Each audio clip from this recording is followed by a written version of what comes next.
భారత స్వాతంత్ర్య అమృతోత్సవాల సందర్భంగా మన ఈ ప్రవచనాన్ని వందే మాతర నినాదంతో ప్రారంభం చేద్దాం. వందే మాతరం, వందే మాతరం, వందే మాతరం.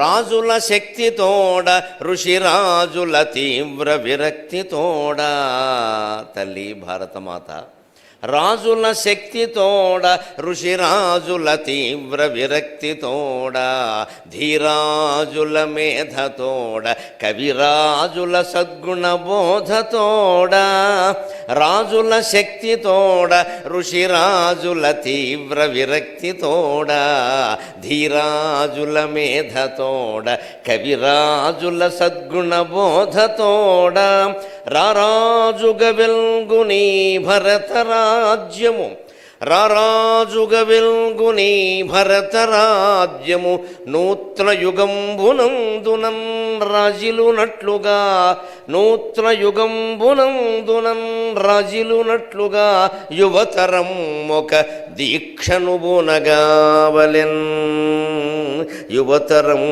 ఒక దీక్షను బూనగావలెన్. విశాఖపట్నంలో అల్లూరు సీతారామరాజు సేవా సమితి ఆధ్వర్యంలో 3 రోజుల పాటు భారతంలో ధర్మ సూక్ష్మాలు అనే అంశం మీద మనం ప్రవచనం చేసుకోబోతూ ఉన్నాం. దానికి ముందుగా నేను ఈ ప్రార్థన పద్యాన్ని ఎందుకు చెప్పాను అంటే, ఎప్పుడూ ధర్మం నిలబడాలి అంటే ఆయుధ శక్తి ఉండాలి, ఆలోచనా శక్తి ఉండాలి. కేవలం ఆలోచన వల్లే ధర్మం నిలబడుతుంది అనుకోవడం పొరపాటు. అందరూ ఒకేలా ఆలోచించరు. తప్పుడు ఆలోచన చేసిన వాడిని నియంత్రించి తీరాలి. వ్యక్తిగత జీవితంలో అయితే క్షమించవచ్చు, సామాజిక జీవితంలో క్షమించకూడదు. తగిన శిక్ష పడవలసిందే. శిక్ష వల్ల ఎప్పుడు ఆ వ్యక్తి బాగుపడతాడా లేదా అనేది వేరే విషయం. మిగిలిన సమాజంలో ఆ నేరం చాలా తగ్గిపోతుంది. అది భారతంలో చాలా చోట్ల వస్తుంది ఆ ప్రసక్తి. అందుకే ధర్మం వేరు, ధర్మ సూక్ష్మం వేరు. మనం చెప్పుకోబోయేది ధర్మం కాదు, భారతం కథ కాదు. భారతం కథ మొత్తం అవ్వలేదు, అన్ని ఘట్టాలు చెప్పలేదు అనుకోకండి.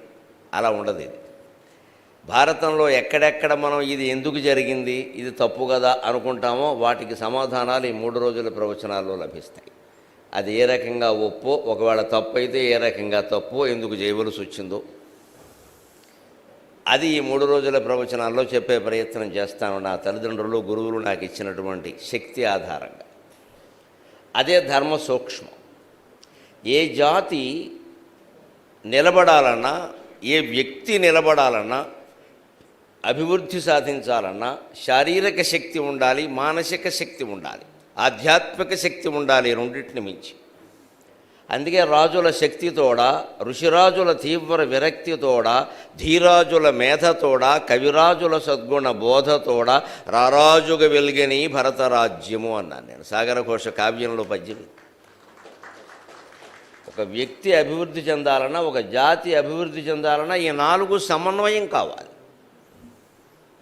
ముందు శారీరక శక్తి అవసరం. రాజులు, దేశాన్ని పరిపాలించినటువంటి పూర్వ చక్రవర్తులు, సూర్యవంశపు రాజులు, చంద్రవంశపు రాజులు, అగ్నివంశపు రాజులు తమ శక్తితో కాపాడారు. దీన్ని ఆయుధం పట్టుకున్నారు. ఆయుధాన్ని ప్రయోగించకపోతే ధర్మం నిలబడదు. దిలీప మహారాజు అద్భుతమైన పరిపాలన చేశాడు. రామచంద్రమూర్తి తండ్రి దశరథుడైతే దశరథుడి తండ్రి అజమహారాజు, అజమహారాజు తండ్రి రఘుమహారాజు, రఘుమహారాజు తండ్రి దిలీపుడు. ఆయన పరిపాలన గురించి కాళిదాసు ఒక మాట చెబుతాడు. తస్య సంవృతమంత్రస్య సత్యస్య సంవృతమంత్రస్య ద్వయమేవా. ఎప్పుడు మంత్రాంగాన్ని రహస్యంగా కాపాడినటువంటి ఆ దిలీప మహారాజుకి అలా కాపాడడానికి కారణాలు 2 అయ్యా, సహాయపడినవి అన్నాడు. తస్య సంవృతమంత్రస్య ద్వయమేవార్థ సాధనౌ శాస్త్రేష్వకుంఠితా బుద్ధి మౌర్వీధనుషి చాతత అన్నాడు ఆయన. ఆయనకి 2 సాధనాలు ప్రధానంగా ఉపయోగపడ్డాయి అద్భుతమైన పరిపాలన చేయడానికి. ఒకటి శాస్త్రేషు అకుంఠితా బుద్ధికి, ఎప్పుడూ గ్రంథాలు చదివేవాడు. పూర్వం రాజులు రాజకుమారుల చేత పఠనానికి సమయం కేటాయించి గురువుల దగ్గర కూర్చోబెట్టి చెప్పించారు. చట్టాన్ని చదవనివాడు, శాస్త్రాన్ని అధ్యయనం చేయనివాడు దేనికైనా పనికొస్తాడేమో కానీ రాజకీయానికి పనికిరాడు. అందుకని దిలీప మహారాజు ఎప్పుడు శాస్త్రేషు అకుంఠితా బుద్ధికి, ధర్మశాస్త్రం, శబ్దశాస్త్రం, న్యాయశాస్త్రం, తర్కశాస్త్రం, షట్శాస్త్రాలు ఉన్న పేరు పొందినవి చదివాడు. ఎప్పుడూ చదువుతూనే ఉండేవాడు. రోజు 1 గంట సమయం కేటాయించుకుని శాస్త్రాధ్యయనం చేసేవాడు. రాజకీయాల్లో మాకెక్కడ కుదురుతుందండి? కుదిరించుకుంటే కుదురుతుంది. పనికిమాలిన పనులు కుదిరినప్పుడు పనికొచ్చే పని కుదరదా? ఈ కుదురుతుంది అనేవాళ్ళు అందరికీ తిక్క కుదరాలి అంటే సమయం కాదండి సమస్య, వాడి మనస్సు సమస్య. వాడికి ఆసక్తి లేదు అందులో. మొత్తం భూమండలానంతా పరిపాలించినటువంటి ఈ రఘువంశ మహారాజులకిను పృథు చక్రవర్తికి కుదిరింది. కానీ ఇంత చేస్తే మండల ప్రజాపరిషత్ అధ్యక్షుడు కుదరదా? ఈయన మండలం ఎంత, ఈయన పరిషత్ ఎంత? కుదరకపోవడానికి ఇక్కడ ఈయన రాజ్యం ఎంత ఇక్కడ ఉన్నది. ఈ మాత్రం చూసుకోవడం కుదరదా? ఇక్కడ గ్రామ సర్పంచ్ కూడా ఇవాళ నాకు ఖాళీ లేదని, ఖాళీ లేకుండా ఏం చేస్తున్నాడో తెలియదు ఇక్కడ. ఆ గ్రామం ఎంత? ఈయన పంచెంత ఉంది ఆ గ్రామం, అందుకే ఈయన సర్పంచ్ అంటారు. ఈయన పంచెంత ఉంది ఆ గ్రామం ఎంత చేస్తే. ఈసారి పంచ కట్టారు, సర్పంచ్ అన్నారు. అంతకంటే సార్ పంచ అనపోయి సర్పంచ్ అన్నారు అంతే. ఈ పంచెంత ఉన్న గ్రామాన్ని చూసుకోవడం కష్టమా అండి? దృష్టి ఉంటే దానికి సంబంధించిన పుస్తకాలు చదవడం కష్టమా? పూర్వ రాజుల నుంచి, పూర్వ చరిత్ర నుంచి మనం నేర్చుకోవలసింది అదే ముఖ్యంగా. ఇంత అకుంఠితమైన శాస్త్ర పరిశ్రమ చేసిన దిలీప మహారాజు కూడా ఎప్పుడు ఎలా ఉండేవాడంటే మౌర్వి ధనుషిచ ఆతత. మౌర్వి అంటే వింటి నారి, అల్లె త్రాడు. అది ఎప్పుడు ఆయన ధనుస్సు మీద ఎక్కుపెట్టి ఉండేది. సిద్ధంగా తోలు తీస్తా తేడా వస్తే. అది నేనేదో పుస్తకాలు చదువుకుంటూ కూర్చుంటున్నాను అనుకున్నాం ఇక్కడ సహస్రావధానిలాగా. అది కాదు అబ్బాయి, తేడా వస్తే తోలు తీస్తా. అది కూడా ఉంది ఇక్కడ. ఇది ఎప్పుడు ఆయుధ ప్రయోగం అనేది వ్యక్తి చేయకపోతే చేయకపోవచ్చు. వ్యక్తి జీవితంలో జరిగిన నష్టాన్ని భరించవచ్చు. నా తమ్ముడు కదా, మా అన్నయ్య కదా, లేకపోతే మా తోడలుడు కదా, మేనలుడు కదా, నా శిష్యుడు కదా, నా గురువు కదా, పోన్లే నాకు అపకారం చేస్తే చేశారులే అని క్షమించవచ్చు. అది వేరే విషయం. అది శాంతగుణం కిందకు వస్తుంది, త్యాగం కిందకు వస్తుంది. దానివల్ల అవతల వ్యక్తిలో మార్పు కూడా రావచ్చు. రాజ్యం విషయంలో క్షమ పనికిరాదండి, కుదిరే పని కాదండి. రాష్ట్రపతి పీఠంలో ఉన్నది క్షమాభిక్ష అభ్యర్థనలకి మీద సంతకం పెట్టడానికి కాదండి. ఆ పదవి పూజ్యత అది కాదండి. నిజంగా వాడంత పశ్చాత్తాపడుతున్నాడా, మళ్ళీ వీడిని బయటకు వదిలిపెడితే ప్రమాదం చేయకుండా ఉంటాడా దేశానికి అని ఆలోచించాలి. అందుకే రాష్ట్రపతి దగ్గరికి వెళ్ళిన అభ్యర్థనను 6 నెలలు తొక్కుపెట్టేస్తారు. అన్ని విచారణలు చేసుకోవాలి. లేకుండా ఏదో నేను కొత్తగా పదవిలోకి వచ్చాను మొదటి సంతకం దీని మీద పెడతానంటే దేశం నాశనం అయిపోతుంది. నీ మొదటి సంతకాలు లెక్క కాదు ఇక్కడ. అందుకని దిలీపుడు పరిపాలన ఎలా చేసేవాడు అంటే రాజుల శక్తి అని నేను ఎందుకన్నాను అంటే ఆయన ఎంత బాగా చదివేవాడో, చట్టాలని గ్రంథాలని ఎంత అధ్యయనం చేసేవాడు. అలాగే ఎప్పుడూ వింటి నారి ఎక్కుపెట్టి ఉండేవాడు. వింటి మీద నారి ఎప్పుడూ ఎక్కుపెట్టి ఉండదండి. విల్లు ఎలా ఉంటుంది అంటే గొట్టం ఆకారంలో ఉంటుంది. ఎస్ ఆకారంలో ఉండి గొట్టం ఆకారం. అది గొట్టం, అది కడ్డీ కాదు, గొట్టం. వింటి నారి అంటే అల్లెత్రాడు జంతువు నరంతో చేస్తారు. సాధారణంగా నక్క నరంతో చేస్తారు దాన్ని. ఎందుకంటే నక్క నరానికి ఇలా పట్టుకుని లాగితే బ్రహ్మాండమైన శబ్దం వస్తుంది. నక్క నరం గురించి మీకెంత అలా తెలుసు అనకండి, గ్రంథాల్లో చదివాను. అందుకే ఆ నరం పట్టుకుని ఇలా లాగితే ఠం ఠం ఠమ్మను భీషణ ధ్వనుల వింటన్నారి సారించి వైకుంఠుండ రఘురామమూర్తి అని భాస్కర రామాయణంలో రామచంద్రుడు వింటి నారిని సారించిన విధానాన్ని వర్ణిస్తాడు ఉడక్కి భాస్కరు. ఠం ఠం ఠమ్మను భీషణ ధ్వనుల వింటన్నారి సారించి వైకుంఠుండా రఘురామమూర్తి అంటాడు. ఆ అల్లెత్రాటి ధ్వనికి సగం ఆగిన గుండెలు పూర్తిగా ఆగిపోయేవి, సగం మంది అక్కడే పోయేవాడు. అందుకే పూర్వకాలం కురుక్షేత్ర యుద్ధం, రామాయణ యుద్ధం చేస్తే ముందు శంఖాలు మోగించేవారు. ఈ శంఖాల సౌండ్కి షుగర్ పేషెంట్లు, బీపీ వాళ్ళు పోయేవాడు, మిగిలిన వాళ్ళు ఉండేవాడు.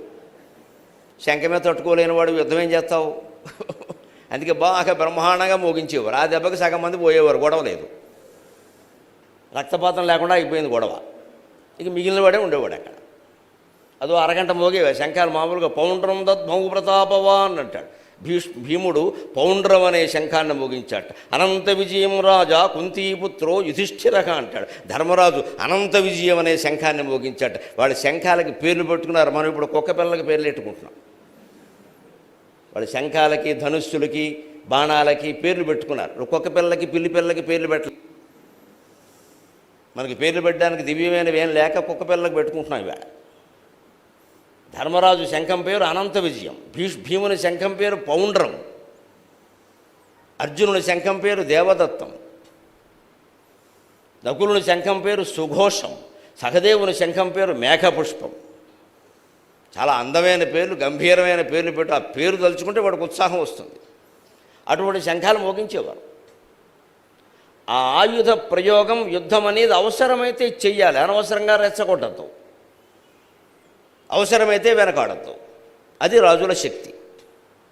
అందుకని ఎప్పుడు ఆ వింటి నారి అది ఎక్కుపెట్టి ఉండదు, దానికి తగిలించి ఉండదు. నక్క నరం కదా, దాన్ని కింద గొట్టంలో కింది భాగంలో పెట్టేస్తారు. మళ్ళీ ఎప్పుడైనా అవసరమైనప్పుడు రావాలి కదా, వెతుక్కుంటూ కూర్చుంటే అలాగా. అందుకని దానికి ఆ నరం చివర అడ్డంగా ఓ పుల్ల లాంటిది పెడతారు. అది కూడా బంగారమే, మనం ఏదో పుల్ల అంటున్నాం కానీ ముక్కు పుడక లాంటి పుడక కూడా పెడతారు అక్కడ.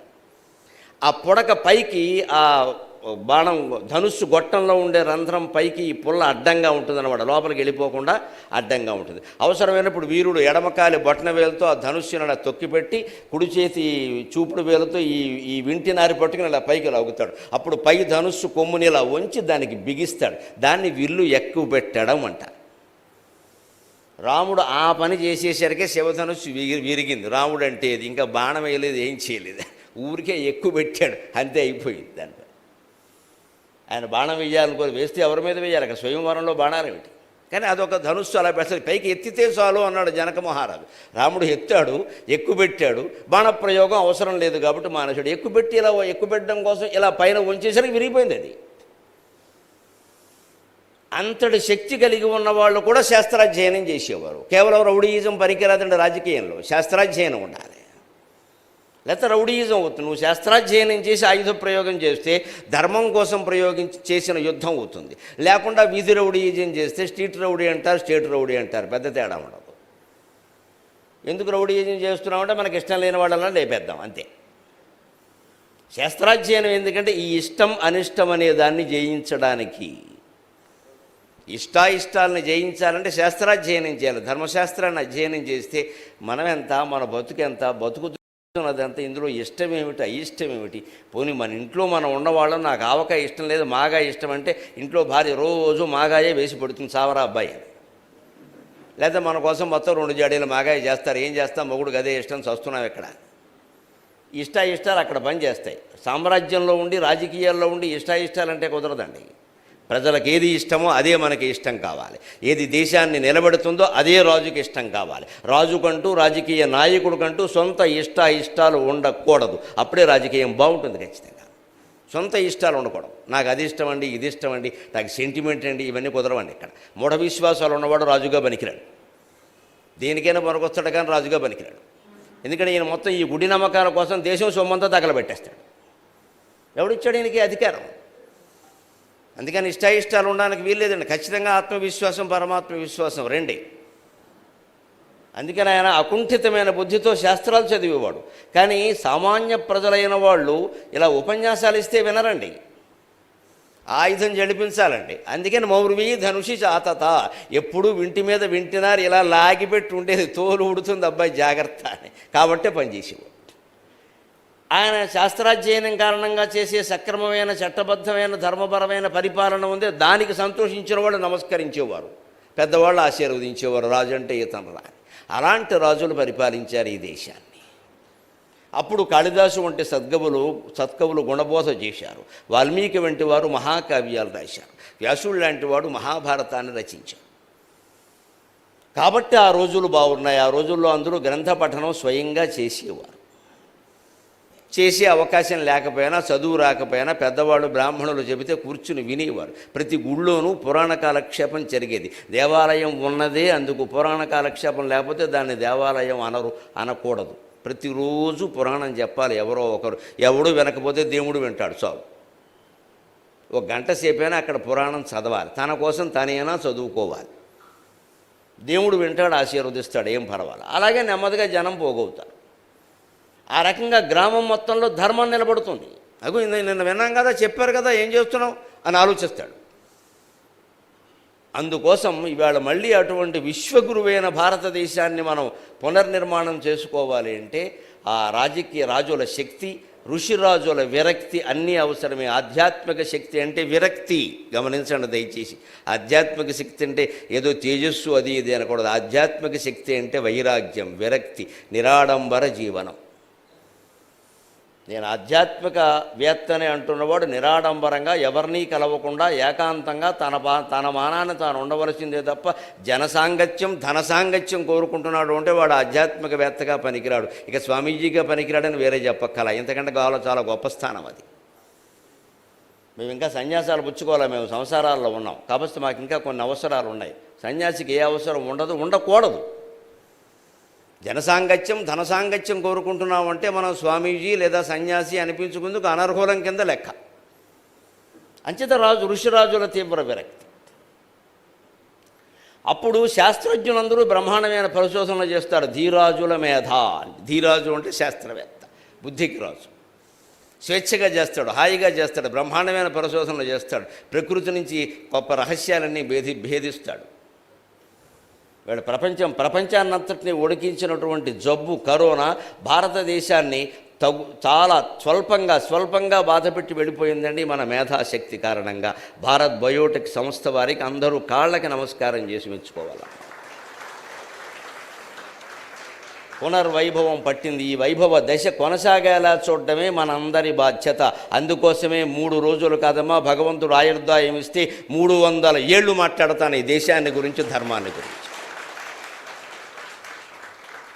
అందుకోసం మనం భారతంలో ధర్మ సూక్ష్మాలు అనే అంశం పెట్టుకున్నాం. యువతరానికి చాలామంది, కొంతమంది పెద్దవాళ్ళకు కూడా భారతంలో చాలా సందేహాలు ఉంటాయి. ద్రౌపది 5గురిని పెళ్లి చేసుకోవడం తప్పు కదండి, ధర్మరాజు పేకాడడం తప్పు కదండి, ఎందుకు చేసుకుందండి పనేమి లేక, ఆయన పేక ఎందుకు ఆడాడండి, ఆడితే ఆడాడు, భార్యను పెట్టడం ఏంటండి, బుద్ధి ఉందా లేదా, నలమహారాజు ఆడాడు, బెళ్ళాన్ని పెట్టాడు, ఆ రాజ్యాన్ని పెట్టాడు. కానీ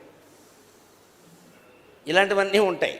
కానీ వాళ్ళకు కొన్ని బలహీనతలు ఉన్నాయని మనం సరిపెట్టుకోవలసిన అవసరం లేదండి. ఆయా సందర్భాల్లో వాళ్ళు ధర్మం కంటే ధర్మ సూక్ష్మాన్ని గొప్పదిగా భావించారు. ధర్మానికి ధర్మ సూక్ష్మానికి తేడా ఏమిటి అంటే, తండ్రిని గౌరవించడం కొడుకు బాధ్యత, తాగుబోతైన తండ్రిని అదే రకంగా గౌరవించాలా అనేది ధర్మ సూక్ష్మం. గౌరవించాలా అక్కర్లేదు, అది వేరే ధర్మ సూక్ష్మం.